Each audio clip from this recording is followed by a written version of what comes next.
Muy buenas noches para todos. ¿Sabes? El reino de los cielos se mueve por algo. El reino de los cielos se mueve por leyes y por principios. Y si quieres vivir tu vida bajo el poder de Dios, pues obviamente hay que vivir ¿cómo? Bajo esas leyes y bajo esos principios de Dios. Es tan fácil de entender como que existe un solo rey que es Jesús. No hay más reyes, hay uno solo. Y si alguien quiere levantarse como rey, ok, pero va a estar debajo de ese rey. Significa que va a estar debajo de esas leyes, de esas normas que Dios ha puesto.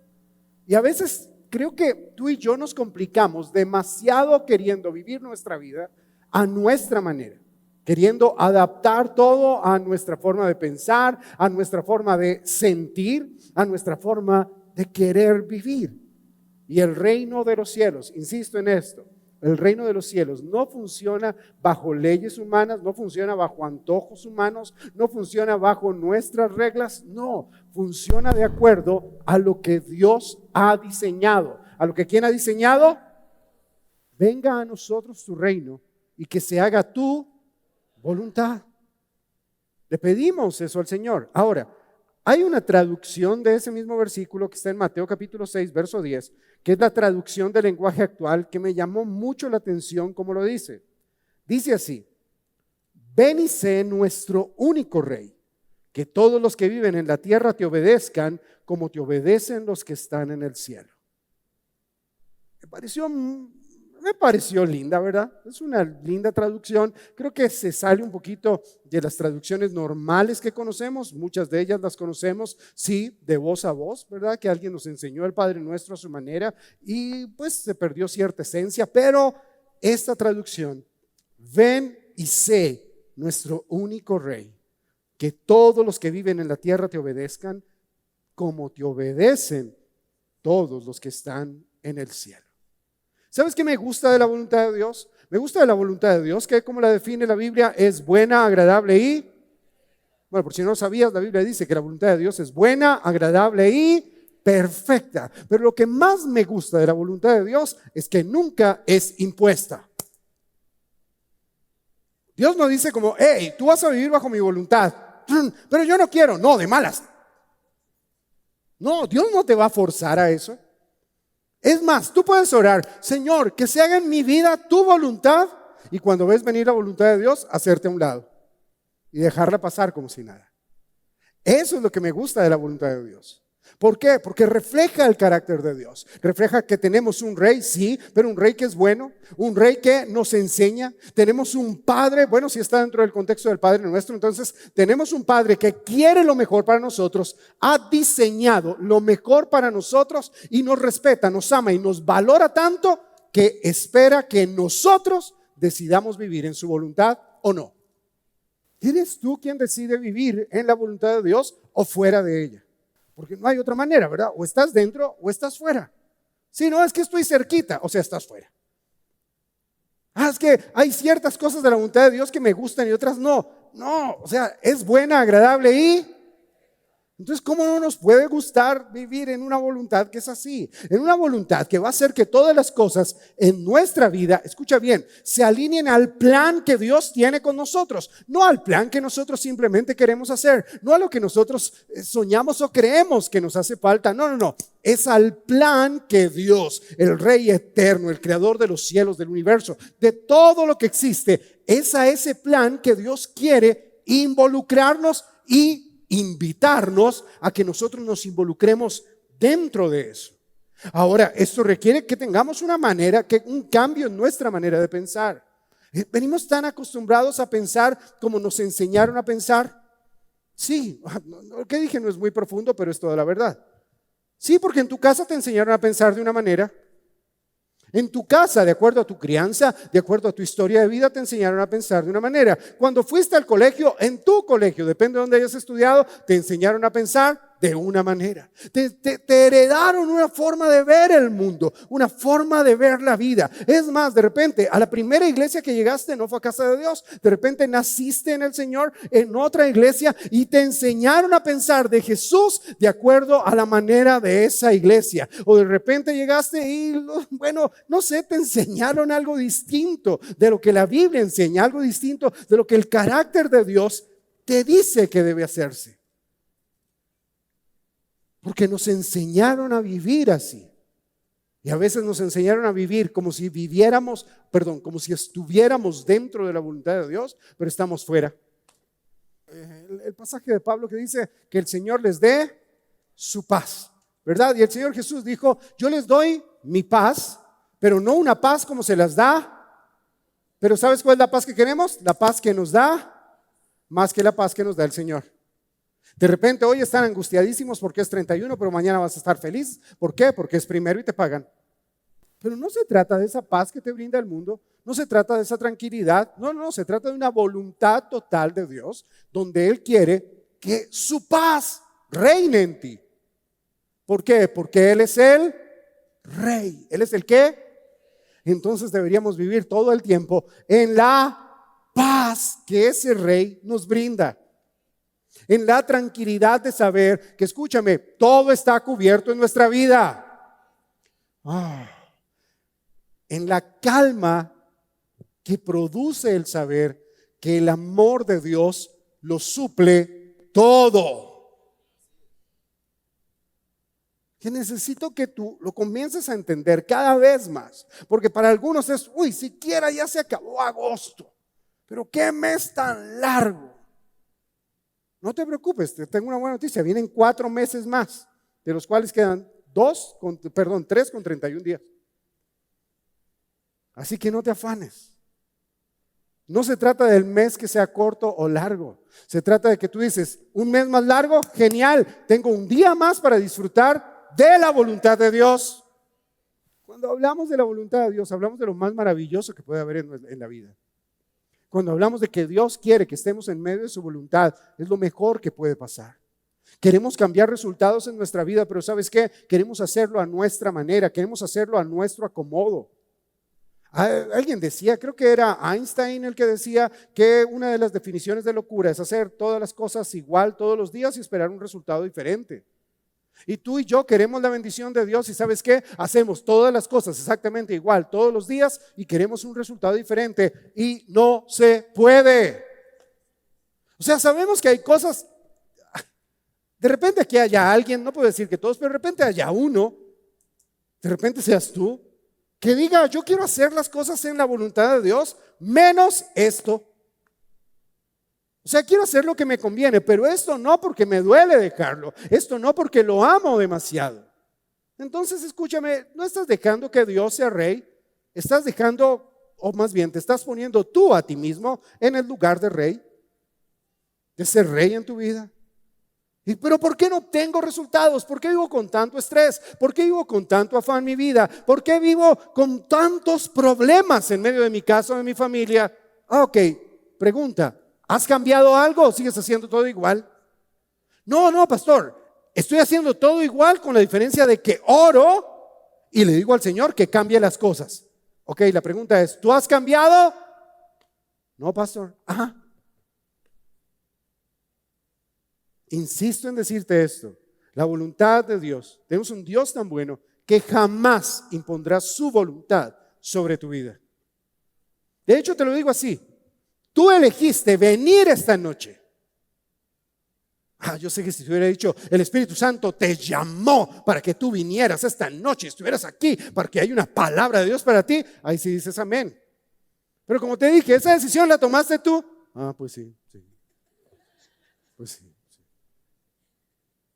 No la tomaste tú, porque dentro tuyo hay algo que te dice, hey, yo quiero cambiar mi manera de pensar. ¿Qué va a cambiar mi manera de pensar? La palabra de Dios va a cambiar mi manera de pensar. Así que, ¿a dónde voy? Bueno, voy para la iglesia para cambiar mi manera de pensar.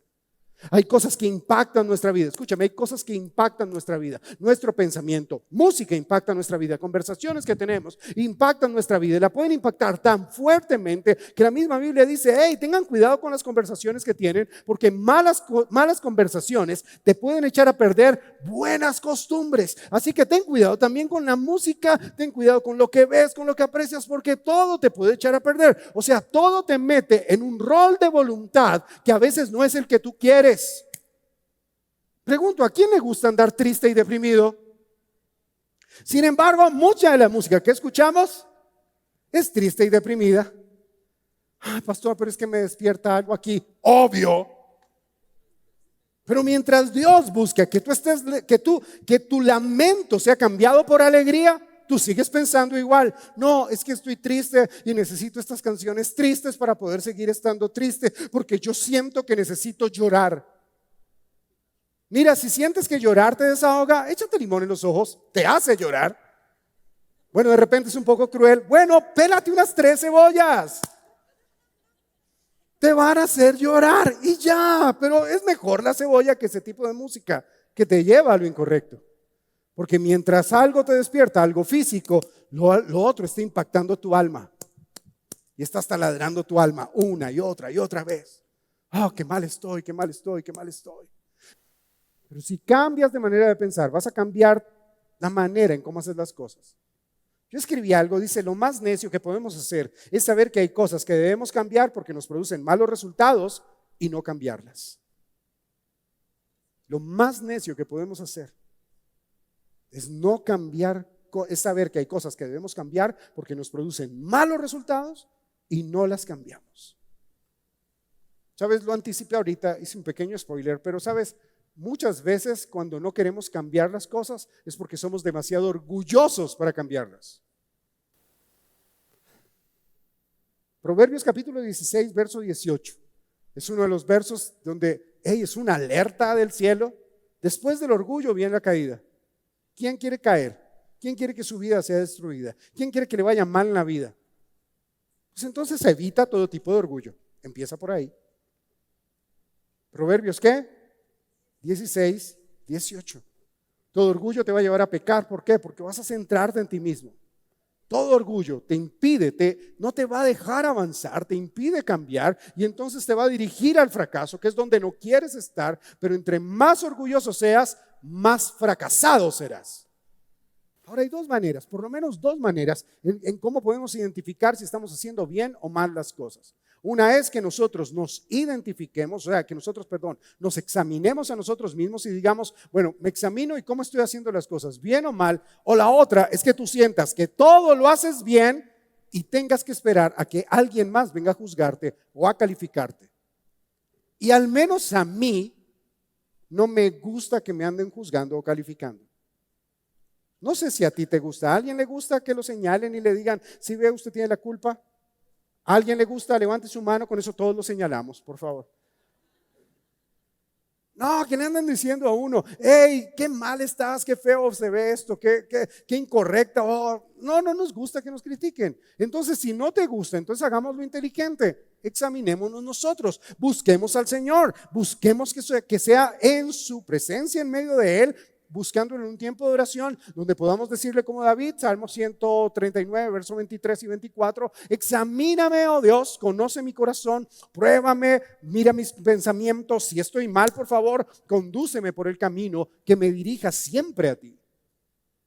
Pero examíname, Señor, aquí, en lo íntimo, examíname que yo quiero cambiar, quiero hacer las cosas de acuerdo a tu voluntad.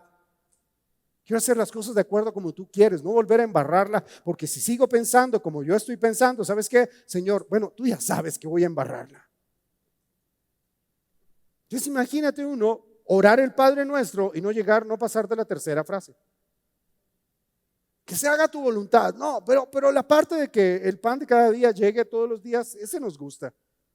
Pero si antes de eso estamos lejos de su voluntad, nuestros resultados son la demostración de lo que hacemos. Lo que hacemos es el reflejo de lo que somos. Lo curioso es que somos lo que creemos y creemos lo que pensamos. ¿Tú quieres que Dios haga un impacto mayor en tu vida? ¿Quieres que Dios lo impacte de una mayor manera? Ok, comienza a leer la Biblia. No hay manera, no hay forma que con la misma disciplina de poca lectura bíblica cambie nuestra manera de pensar, sino incluyendo una disciplina de mucha lectura bíblica. Y a veces nosotros que pensamos que vivir, para poder vivir más años, necesitamos una vida liviana, y creo que hoy en día vivimos una vida liviana, aún incluyendo liviana de Dios. Y no, creo que tenemos que vivir una vida, para poder vivir una vida que haga cambios, que haga transformaciones, una vida que impacte realmente la vida de otros. Tenemos que mirar cómo vivió Jesús su vida. Cuando te digo que leas la Biblia es porque tú vas a leer los evangelios, y entonces al leer los evangelios, Mateo, Marcos, Lucas o Juan, te vas a dar cuenta que Jesús desde muy temprano en la mañana hasta muy tarde en la noche vivía muy ocupado, predicando, compartiendo, sanando, liberando, resucitando muertos. Todo el día andaba súper ocupado, y cuando no estaba ocupado estaba viajando de una ciudad a otra para poder llegar y comenzar con el mismo trote del día anterior. Pero pastor, nunca ve uno en la escritura que Jesús estuviera leyendo la Biblia. No la leía, él la conocía toda. Pues claro, era Dios. No era Dios. Dentro de su cultura le enseñaron seguramente María, José, sus papás, lo sentaron desde muy niño y le enseñaron toda la escritura. Así que todo el Antiguo Testamento él se lo sabía de memoria.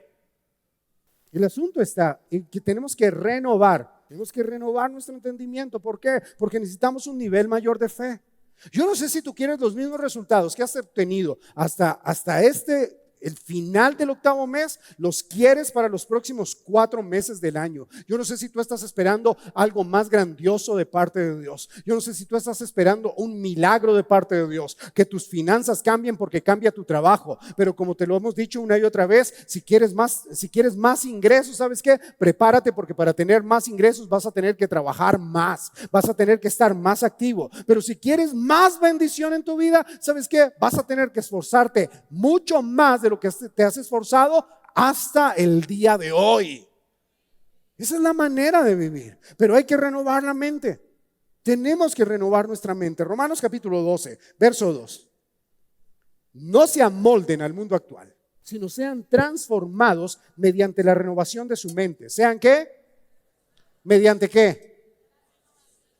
No dice cambien sus actividades y así va a cambiar su mente. No, dice cambien su mente, y al cambiar su mente van a cambiar sus actividades, y así podrán comprobar lo que necesitamos. Podrán comprobar cuál es la voluntad de Dios. No se amolden. O sea, esto no es un asunto que pasa hoy. Esto fue escrito, la carta de Romanos fue escrita alrededor del año 65-70, así que fue escrita en el primer siglo, casi que hace 2000 años atrás. Y hace 2000 años, ¿sabes qué? La gente se amoldaba al mundo. ¿Y sabes qué? Seguimos sufriendo lo mismo. Nos seguimos amoldando a lo que a las costumbres de la cultura. Y cultura tiene sus pros y sus contras, pero ¿quieres realmente ser bendecido? Cambien su mente de acuerdo a la palabra de Dios. Mira, la expresión más común en todo el Nuevo Testamento para hablar acerca de cambio de mente es la expresión metanoia, que significa cambio de dirección. O sea, voy hacia aquí, metanoia, cambio de dirección, cambio automáticamente. Pero también implica muchas veces no simplemente cambiar de dirección. A veces lo que necesitas es cambiar la forma o el punto de vista o la perspectiva como estás viendo las cosas. Nos enseñaron a pensar pesimistas, y entonces viene un problema y nos vamos a morir. No sabemos cómo solucionarlo. Acabamos de pasar una pandemia. Pastor, fue hace 3 años. Acabamos de pasar una pandemia. En 3 años un niño no alcanza a hablar bien, así que acabamos de pasar una pandemia. Y sabes, en medio de pasar esto, mucha gente quería, y los cristianos, y por favor lo digo con todo respeto hacia aquellos que son escapistas cristianos, ¿verdad? Llegó la pandemia, oh Señor, ven pronto, ven. Queremos escapar de los problemas. No queremos enfrentarlos, no queremos enfrentar el dolor que pandemia trajo, no queremos enfrentar el afán que se tenía que traducir en confianza hacia Dios que la pandemia también trajo. No, ¿qué queríamos? Señor, ven pronto. Ven ya, Señor, ven ya. No faltaba el que salía por ahí, uy, hermano, le tengo el código profético, el Señor viene pronto. ¿Sí? Segunda de Crónicas 7:14, si mi pueblo se humilla, ahora busca. Y sí está bien, lo hicimos un montón. Yo hice parte de algunos movimientos de oración en medio de todo eso, que decía que todos los días teníamos que orar a las 7:14, porque segunda de Crónicas 7:14 decía que si mi pueblo se humilla, entonces todos hicimos parte de algo de eso. Bueno, de repente tú no, pero sabes que hay un montón de gente que sí lo hicimos. Pero lo más cansón es que cada vez que hay un problema, en lugar de cambiar nuestra mente y decir, ok, viene el problema, listo, lo voy a enfrentar como enfrentó David a Goliat. ¿Cómo? Con el respaldo de Dios. Y vamos a ver cómo se va este gigante. Pero no, Señor, llévanos pronto. No sé entonces cómo afrontes los problemas en tu trabajo. Si cada vez que tienes un problema en tu trabajo renuncias, pide consejería. Tenemos unos líderes increíbles que te pueden dar oración bíblica. ¿Para qué? Para que aprendas a permanecer, para que aprendas a estar. Porque la vida no se trata de huir, la vida se trata de enfrentarla. ¿Pero cómo? Ok, renovando nuestra mente de acuerdo a la palabra de Dios. Sabes, a veces no nos hace falta fe, a veces, y aquí hay gente de hecho que tiene fe, pero que desbordan fe, porque tiene una vida devocional súper linda, pasan momentos de oración, su casa, todo, son así increíbles, pero su perspectiva es así de pequeñita respecto a lo que Dios puede darles. ¿Por qué? Porque les enseñaron a pensar así de pequeñito. Señor, ayúdame y dámelo del desayunito. Y el Señor es tan bueno que te da lo del desayunito. Pero Él quiere que le pidas de otra manera. Ay, Señor, o sea, el pan de cada día, Señor, tu voluntad en mi vida cada día. La voluntad de Dios es que ese pan de cada día llegue tan abundantemente que tú no te estés preocupando por aquello que tienes en la nevera, sino que al contrario, tú te conviertas en alguien que aprende a preocuparse por otros y saca generosidad de su corazón para bendecir a otros. Eso es pan de cada día. La fe tiene que ver mucho con lo que entendemos. Y si tú entiendes que Dios es pequeño, ¿sabes qué? Pues Dios va a ser pequeño. Que Dios te va a bendecir así chiquito, pues entonces Dios te va a bendecir así pequeñito. O sea, ya, bien. Si tú fuiste educado de repente, como te digo, sé que hay personas que crecieron en otras iglesias y ok, yo también crecí en otro modelo de iglesia y un modelo de iglesia donde me decían, tienes que ser perfecto porque la Biblia dice que tú tienes que ser perfecto. Y entonces cuando tenía que confrontar, escucha lo que creció en mí, que de repente pudo haber crecido en alguien más. Lo que creció en mí no fue como un deseo controlador de Dios, sino más bien como un temor de Dios hacia la verdad. Me explico, hacía algo incorrecto, algo realmente incorrecto, y no se lo contaba a nadie. ¿Por qué? Porque si se lo cuento a alguien, van a saber que no tengo las manos puras ni el corazón limpio. Me van a sacar, me van a echar de la iglesia. Y no sé, a lo mejor a ti te pasó y te echaron de la iglesia por ser honesto y amar la verdad. Y la Biblia dice en otro salmo que Dios ama la verdad en lo íntimo. La Biblia dice que Él sana a los de corazón quebrantado. La Biblia dice que Él está dispuesto a sanar, a restaurar, a vendar los corazones heridos. Pero no, nosotros tomamos un versículo y sin un contexto necesario, lleno de amor, crecemos pensando que Dios solo es castigo. Y crecemos con esa perspectiva. Entonces tú llegas delante de Dios, Señor, perdona, siempre.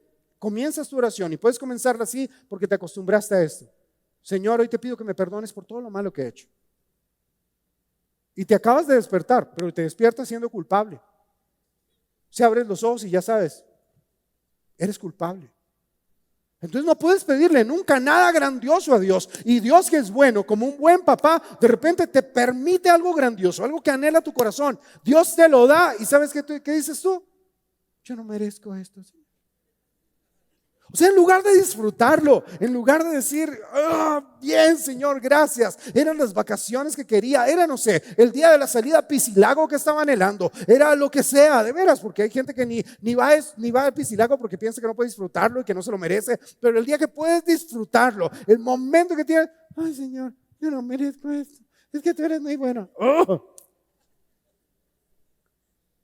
O sea, no sé, no te busques tu calvazo celestial. O sea, como, ya, ¡pua! ¿Sí? Más bien cambia tu modo de pensar, porque no estás disfrutando la vida que Dios te da. No estás disfrutando la vida que Dios te da y no estás creciendo. ¿Por qué? Porque tu perspectiva sigue siendo la de un Dios que castiga. El Dios que me ahorca, ¿verdad? Dios quiere que amplíes tu visión. ¿Para qué? Para que puedas ver todo lo que Él tiene preparado para ti. De hecho, ni siquiera lo que tiene preparado para ti, tú y yo lo podemos ver ni imaginar. Efesios 3:20 dice que Dios tiene preparadas para nosotros cosas que nunca hemos podido imaginar, que nadie ha podido soñar, que lo que Él quiere darnos es muchísimo más grandioso que todo eso. Cambia tu perspectiva respecto a Dios. Ay, mira, cuando llegamos a Dios se rompen, se quebrantan todas las maldiciones generacionales, toda enfermedad. Lo que evidencia tu punto de vista son los frutos que tienes. Lo que evidencia lo que crees son tus frutos. Di conmigo, resultados. Al cambiar nuestra perspectiva, cambia nuestra fe. Al dejar que se renueve nuestra manera de pensar, todo esto te lo enseño es para que cambie tu fe. No me interesa emocionarte, me interesa que tu fe cambie, que tu fe empiece a ver la manera como Dios ve las cosas, porque esa es la manera como vamos a obtener resultados, como vamos a caminar en bendición o no. Pero yo sé en el nombre de Jesús que tú vas a caminar en bendición. Y resultados tienen que ver con la fe que se ve, con la fe que es evidente, con la fe que no se cansa, con la fe que trabaja por sí mismo y la fe que también trabaja para y por otros. Para eso te leo una historia. Marcos capítulo 2, versículo 1 al 5. Dice así: días más tarde Jesús regresó a Capernaum. La noticia de que estaba en casa se esparció rápidamente y pronto la gente llenó tanto la casa que no quedó sitio para nadie más, ni siquiera frente a la puerta. Y él predicaba la palabra. Entonces llegaron 4 hombres llevando un paralítico. Como no pudieron pasar entre la multitud para llegar a Jesús, subieron a la azotea. Hicieron una abertura en el techo exactamente encima de donde estaba Jesús. Y entre los 4 bajaron la camilla en la que yacía el paralítico. Cuando Jesús vio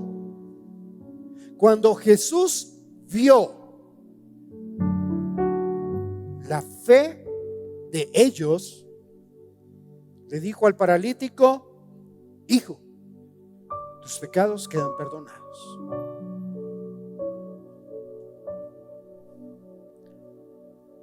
Jesús estaba en casa, gente llegó, él predicaba y llegaron 4 a romperle el techo de su casa. Pero Jesús no vio 4 rompiendo el techo. Jesús vio la fe de ellos 4. Jesús vio el anhelo, el deseo. Jesús vio el decir, o sea, no podemos pasar. Era más fácil pasar y pedir permiso. Era más fácil que los 2 de adelante empezaran: permiso, quite, permiso. Era más fácil, lo digo honestamente. Si querían ser arrogantes, hubieran dicho cualquier cosa. Y era mucho más sencillo eso que romper el techo de una casa. Así el techo de la casa fuera en guadua con paja encima. Era mucho más fácil entrar empujando. Pero ellos no, decidieron hacer algo que requería esfuerzo. Algo que estaba loco, porque no dice que luego arreglaron el techo. No, al dueño de la casa le tocó luego arreglar el techo. Pero Jesús no vio gente rompiendo techos. Jesús vio gente dispuesta a hacer lo que fuera para obtener una respuesta de Dios. Lo que fuera para ver una respuesta de parte de Dios. De hecho, me parece curioso, porque la fe de quienes vio Jesús, de ellos, pero ellos ¿quiénes?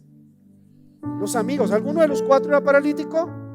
De repente tenían alguna necesidad, pero renunciaron a su necesidad para levantar la vida de otro. Así que Jesús vio la fe de los amigos de aquel hombre. ¿La necesidad de quién era? ¿Y la palabra a quién se la dio? Hay fe que, escúchame, hay cosas por las cuales tú puedes estar luchando, pero no tienen que ver contigo. Hay cosas que tú puedes estar luchando por tu casa, por tu familia, por tu hogar, por tu esposo, por tu esposa, por tus hijos, por quizá alguien en medio de casa y de familia que está pasando por un tiempo de adicción o un tiempo de depresión o un tiempo de, no sé qué sentido se han perdido, ¿verdad? Y entonces hay una nube en la vida de alguien en la casa, o de repente puede ser que tú tengas a alguien que esté pasando un tiempo de enfermedad. Escúchame bien, Jesús también va a usar tu fe para traer sanidad a los de tu casa y a los de tu familia. Inclusive te va a usar para que seas de bendición para tus amigos. Ese es Dios. Sí, pero muéstrate, o sea, llama la atención del cielo. Empieza a cambiar la manera de pensar. Sí, Jesús te escucha igual a las 5 de la mañana que te escucha igual a las 10 de la noche. Pero sabes, tu mente no es igual a las 5 de la mañana que a las 10 de la noche, después de haber pasado todos los rollos del día y haber visto 2 series de Netflix, ¿verdad? Y 45,000 videos de TikTok o de Instagram o de lo que sea. No es igual tu mente para hablar con Dios. Tu fe no es igual después de ver noticias. Tu fe no es igual. Por eso es que tu cabeza, nuestra mente, tenemos que renovarla de acuerdo a lo que Él cree, de acuerdo a lo que Él dice. Creer a la palabra. Dale a tu cerebro la perspectiva de lo que la palabra dice que es. ¿Y sabes qué? Declara la palabra. Comienza a declararla, a hablarla para tu vida. Proverbios 18, verso 21 dice: la lengua tiene poder para vida o para muerte. La declaración de fe de Casa de Dios Global dice: en mi boca está el poder de la vida y de la muerte. Hablaré palabras de vida, no de muerte, de salud, no de enfermedad, de riqueza, no de pobreza, de bendición y no de maldición. Porque en mi boca hay un milagro. Porque en mi boca hay un milagro. O sea, mis palabras sí determinan lo que yo voy a comenzar a ver.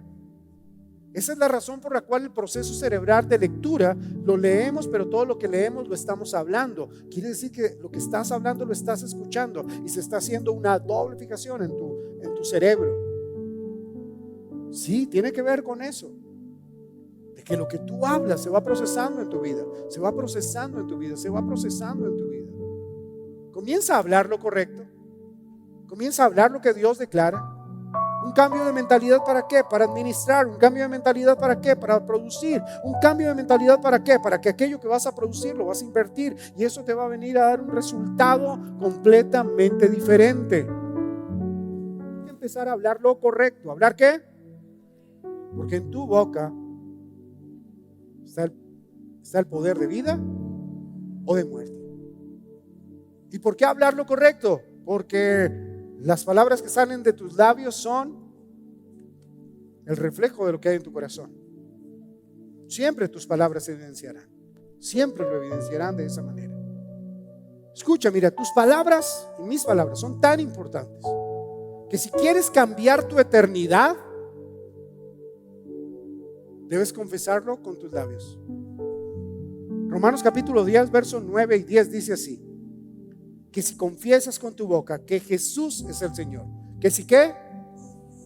Confiesas con tu boca que Jesús es el Señor y crees en tu corazón que Dios lo levantó de entre los muertos, serás salvo. Porque con el corazón se cree para ser justificado, pero con la boca se confiesa para ser salvo. Hasta la vida eterna, hasta la eternidad, la historia eterna de nuestras vidas se cambia con aquello que hablamos.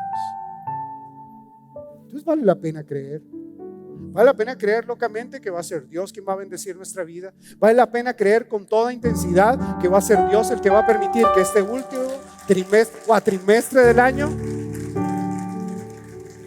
es Dios quien va a hacer que estos últimos 4 meses del año produzcan 2, 3, 5, 10, 15, 100 veces más que los meses anteriores. Eso se lo dejo a tu fe. Eso se lo dejo a tu fe. Ese resultado va a ser tuyo. Ese va a ser tu resultado.